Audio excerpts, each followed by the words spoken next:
Hey, Carrie here. I just want to let you know that this month I recorded a live event that is all about getting through hard things. I give you some tips and techniques that you can use to make those difficult things in life just a little bit easier. Head over to the show notes for the link that will give you access. Now let's get on to the episode.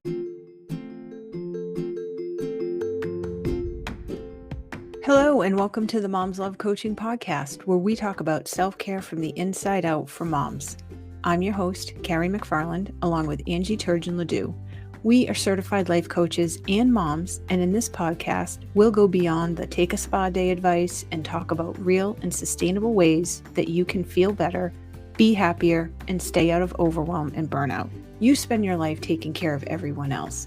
In this podcast, each week, it's all about you taking care of you with no guilt and no apologies. We're so happy that you've decided to spend this time with us, so go ahead and grab your favorite cup of coffee, find a comfortable place, and get ready to spend the next 30 minutes focusing on the most important person in your life, you.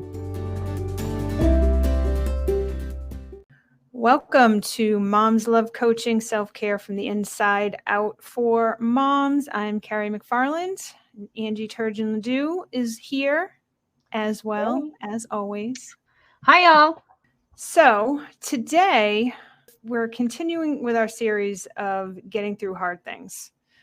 I had a live last week about getting through hard things, so check that out on YouTube. I'll leave a link in the show notes. But the topic today is losing a job and all the different stages that you go through when you lose a job, because it can be traumatic. Losing a job can be traumatic. It's one of those high stress situations like having a baby, buying a house, getting married, losing a job. It's high up there on the stress scale.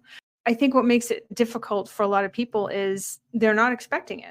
It just sort of feels like it comes out of nowhere and kind of hits you, and you need some time to process that and figure out what you're going to do and what direction that you're going to go in.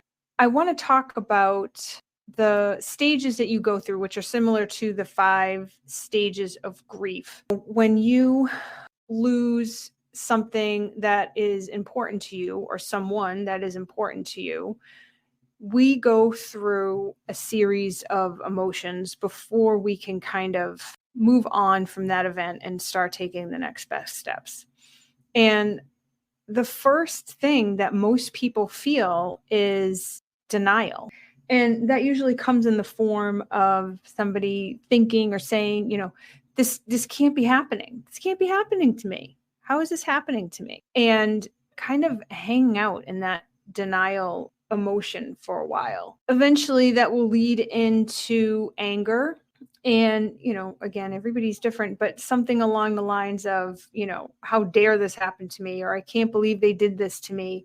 And really being angry about it. But, we talk about anger as being a secondary emotion. And so there are things underneath there that anger is showing up to kind of mask and protect: vulnerability, sadness, confusion, regret, things like that. So anger is a secondary emotion, but when you're experiencing it, it feels like that's the only thing that's happening. When you go through anger, you eventually come to bargaining, which can look like, okay, well, if this is happening to me, then at least such and such should happen. That's you trying to make sense of it in your head when you're bargaining, trying to have a cause and effect, basically, right? So if this is happening, then this thing should happen, right? That's kind of the bargaining piece of it. You can also experience depression, thinking, this is the worst thing that ever happened. Like, why am I even bothering to try? Things like this always happen to me, or things like this always happen to us. I'm not even going to bother anymore. I don't have the energy to try to get out of this and do something new. It's never going to change. It really kind of keeps you stuck in kind of the woe is me, victim mentality that there's really nothing you can do to fix it. Eventually, once you go through all of those, and again, none of this is linear, obviously, you bounce back and forth between all the different stages. Sometimes you skip, but this is just kind of an outline, but eventually you come to acceptance. That's when you start thinking, okay, this has happened. I can't change what happened in the past, but I can take the next best step. And what is that next best step? And starting to come up with solutions. So when you start accepting it, it's not that you like it. It's not that you decide that it was fair and that it should have happened to you, but you're just accepting that it happened and you can't go back in the past and change it. And so all you can do is focus on what you can do to make it better for you. What do you think about that, Angie? That is exactly, how it feels.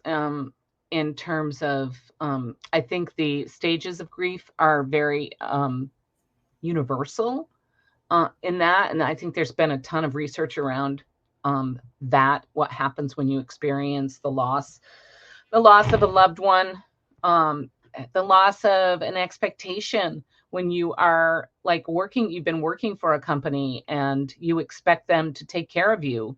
I think about the people that, they lose their entire retirement plan and they've been at the company for 20 years and then bam. And, they still have kids in school, kids heading off to college, and how that impacts you with like, what the heck is happening? This can't be true. This can't be, you don't want to believe it because then your brain has to get to work to figuring out why or what you're going to do. Not figuring out why, figuring out how you're going to solve this problem. And so I think when you look at your experience, I think when you had a toddler, a preschooler at home, and you were pregnant, right? When you experienced a job loss, you were a stay-at-home mom, husband lost his job. Do you feel like those? And I don't think it's always like this happens, then this happens. It's not a linear thing. It's like it's a processing. So I wonder, the stages really gives you an idea of feeling like it is linear, but it isn't really linear. It's more in and out, and slow processing of these things. So you want to talk a little bit about how that impacted you and how these things showed up for you in that experience? Yeah, I would say so. Yeah, it's definitely not linear. And I know that I talked about them linear. It's not linear. These stages can happen,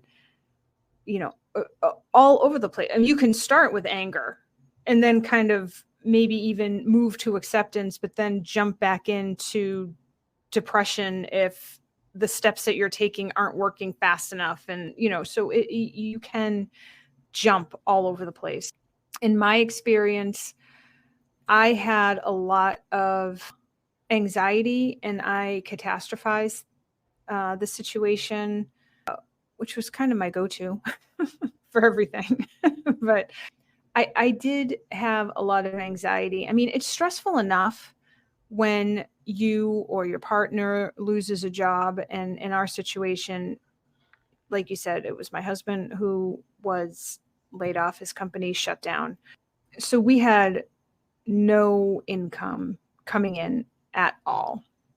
And I talk about this in the live if you want to hear more about it. But I really jumped into obsessively fixing things. Like I wasn't really at acceptance quite yet. I was more, I guess, in survival, I guess is the best way to put it. And it was like I had anger and bargaining and denial. I like they all kind of happened at once for me.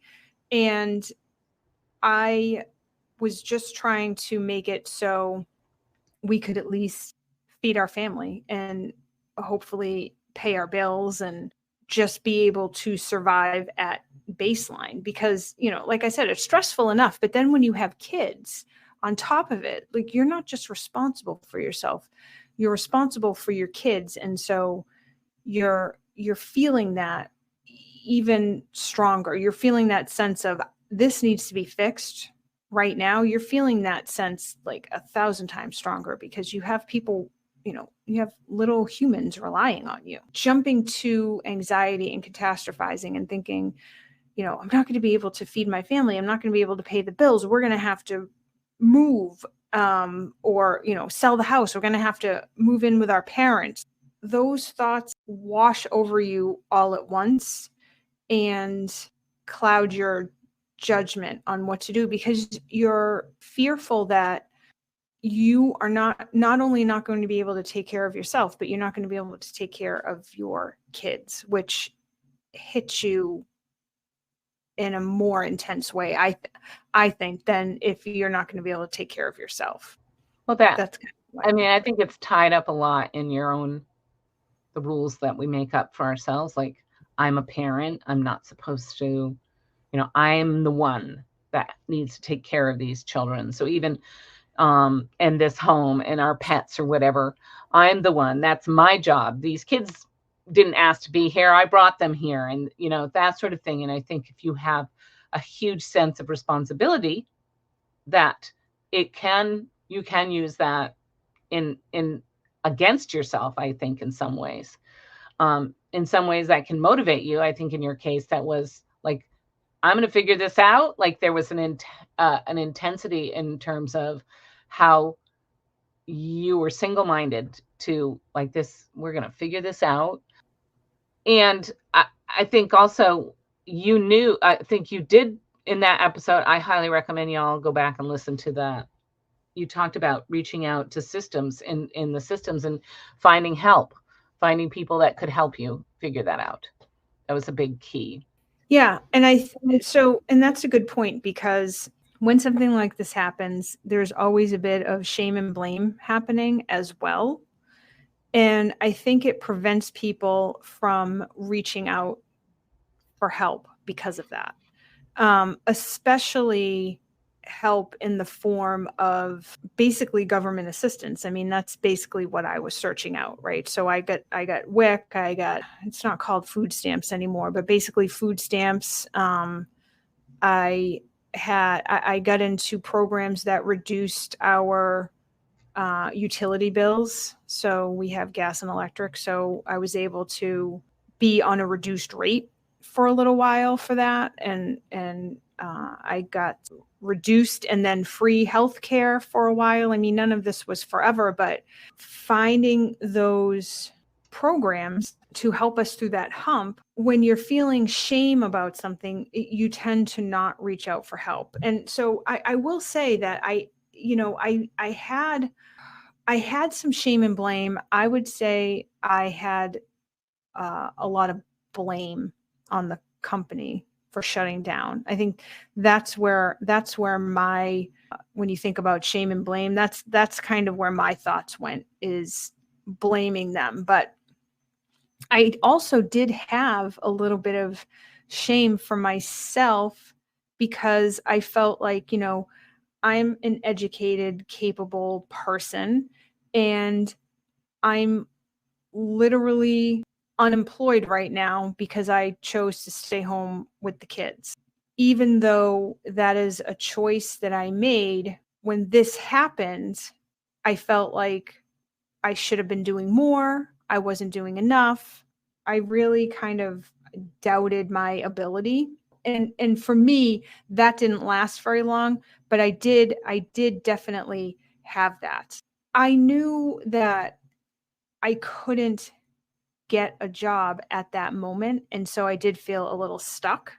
And I kind of like my back felt kind of up against the wall, so to speak. And I think that's what made me basically go into fight mode. I think, when you think of fight, flight, or freeze, I went into fight mode. And my fight mode was, I am not letting us lose the house. I am not letting us go hungry. I am not letting anything bad happen to my kids. I just came out fighting. But I was battling all those other things at the same time. And I will say that because I was taking those actions from that place of fear and anxiety and catastrophizing and a little bit of shame and blame, my single-mindedness did not come without consequences. In my case, the consequence was I kind of had blinders on because I was so focused on the tangible physical solutions to what was happening. In other words, making sure we had enough money for food and healthcare and all of those, like the basic survival things. I did kind of ignore the other things that were happening around me because I couldn't settle myself until those things were in place. And that took a while. So I was very, very distracted. And looking back on it, I do definitely have 2 stories about that time. And one of the stories does say that I was super distracted and this, happened and I ignored my daughter and, I was disconnected from my husband, and those things did happen. But the other part of it was I actually did get us to a place where we were able to survive until my husband was able to bring in money through another, avenue.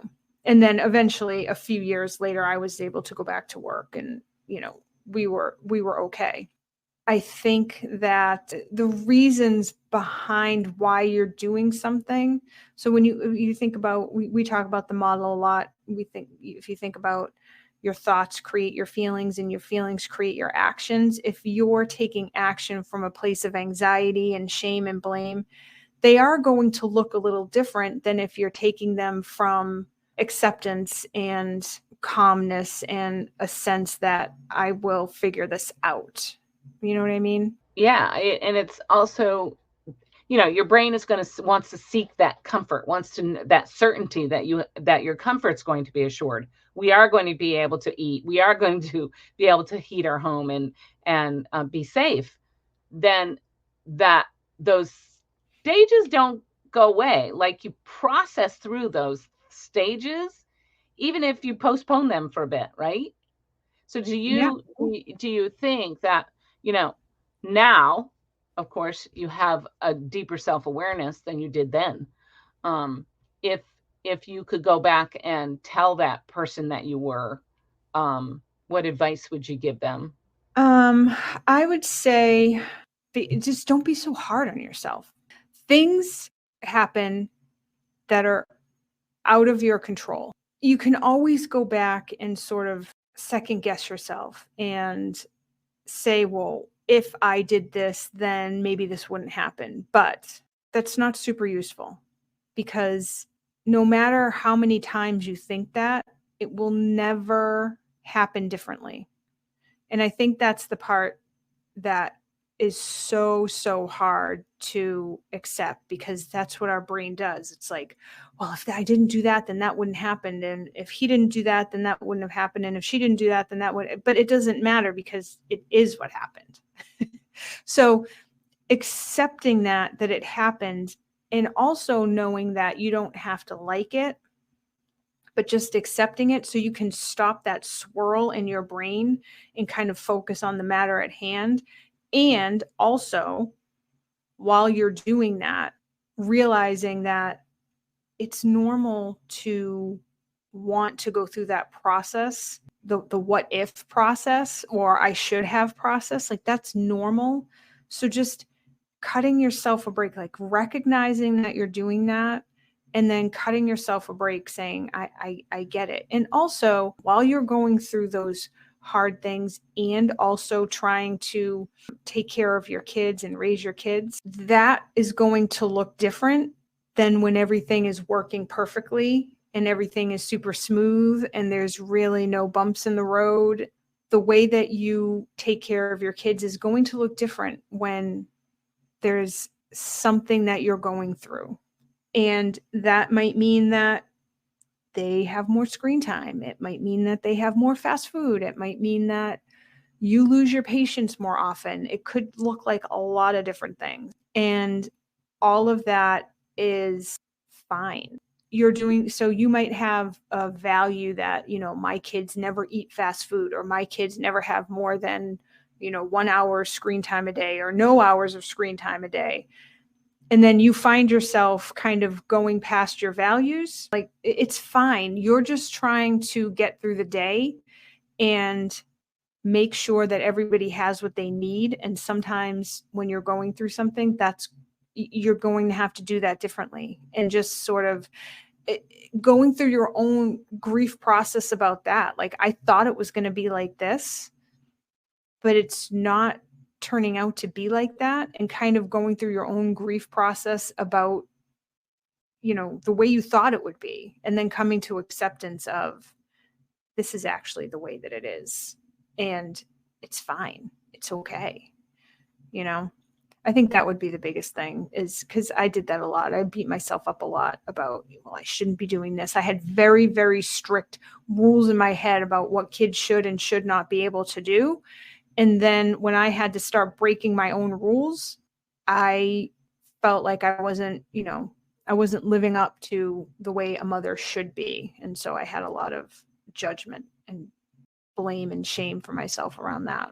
In the long run, has more of like you hang on to it longer when you are piling on that self-judgment. Not that you can rush getting to acceptance. I think acceptance is also a process, right?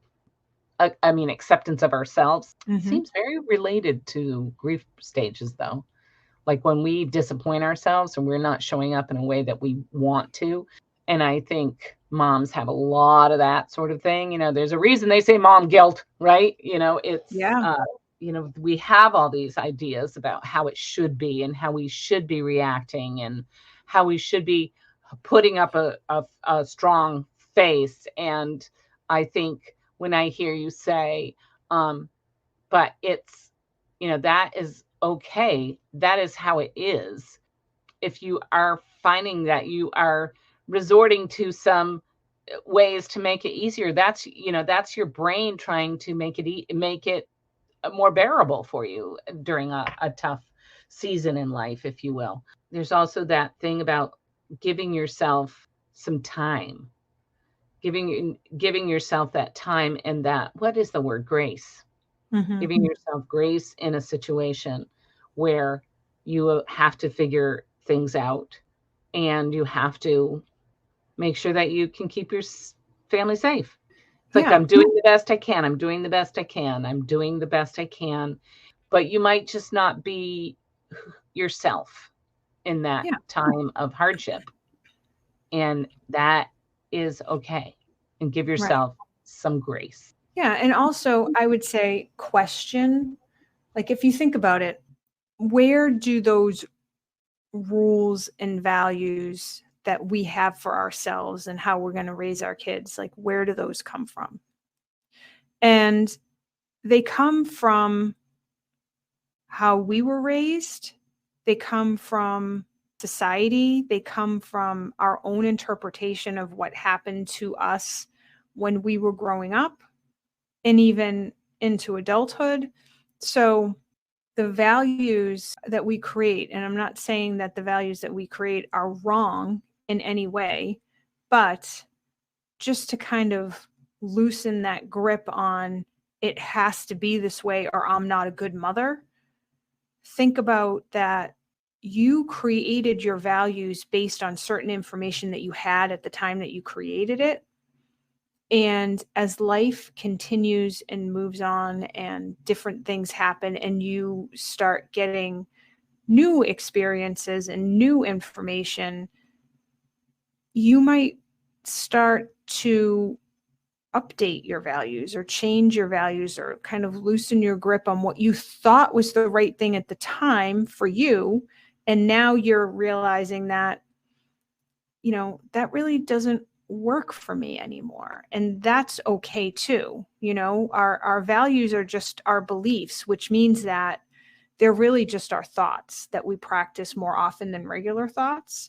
And so you are able to change those beliefs as you get new information. So as new circumstances happen to you, your beliefs, your thoughts are going to change based on those. And how, what are those thoughts that are going to serve you more now than maybe, a year ago or 2 years ago or 3 years ago. So those kind of shift and morph and change, and just allowing that process to happen instead of holding on so tightly and not letting things change. And then that's where the shame and blame come in, because you're kind of beating yourself up for things that just sort of naturally change. And if you don't really let that happen, then you're going to start thinking something's wrong with you. And that's just not the case. It's just that things change, and changing with it in a way that feels good to you is important. So trying to hold on to the past and not letting it go,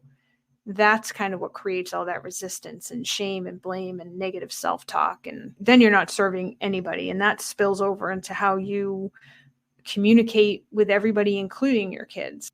Questioning, are the values, are the beliefs that I have right now serving me the way that they did a year ago, 2 years ago, 3 years ago?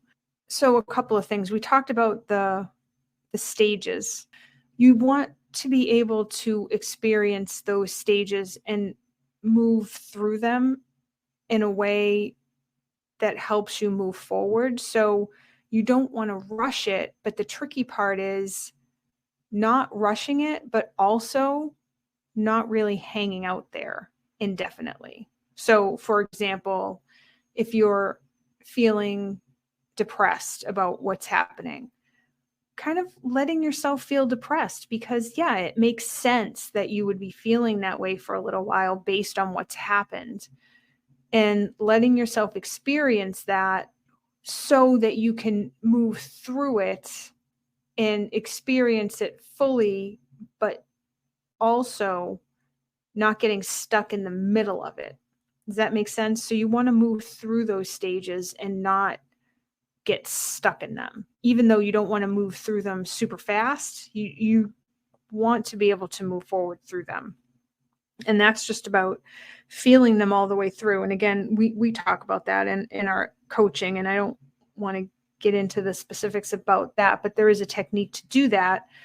And it's just something to be mindful of, because you want to move through them, but you don't want to rush it, but you don't want to hang out there either.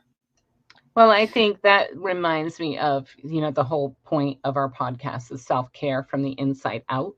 And that's exactly what you're reminding folks, that important to be mindful that you can get stuck in an area. The message about those stages is that they are a process that humans go through in order to be able to keep living and keep moving forward and be able to create the life that you want for yourself and for your family. Yeah, definitely.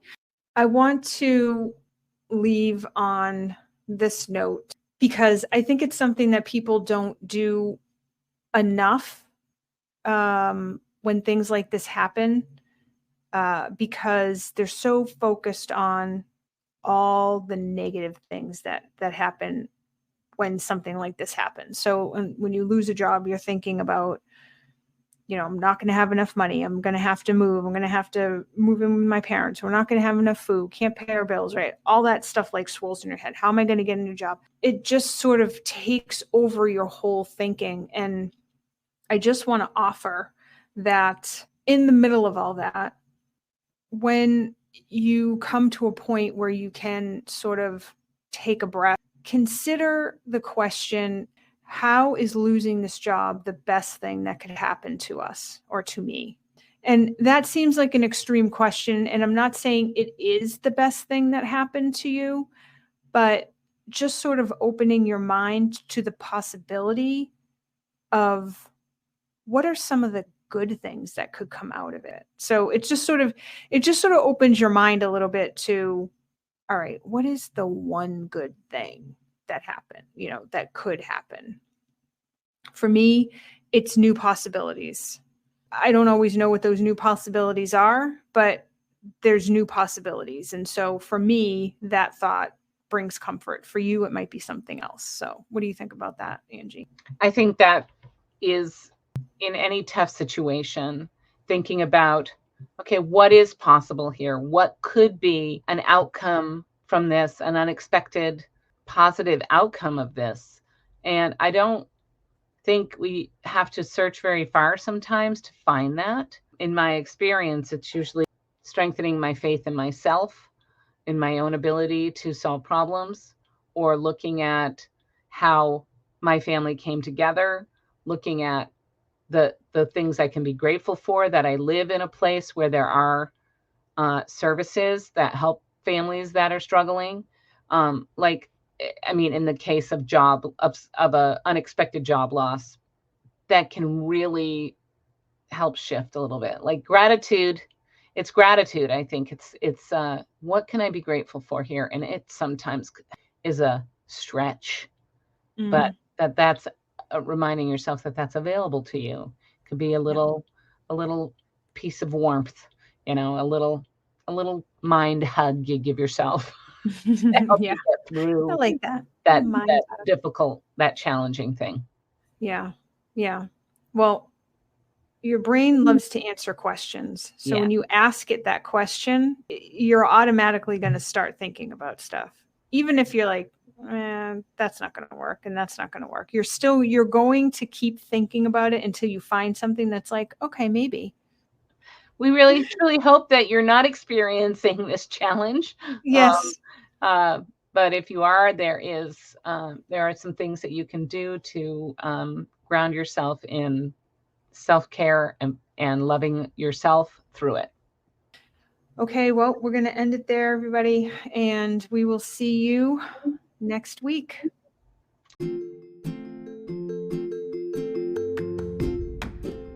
Thank you so much for listening today. If you enjoyed this episode, it would mean the world to us if you like, subscribe, and share.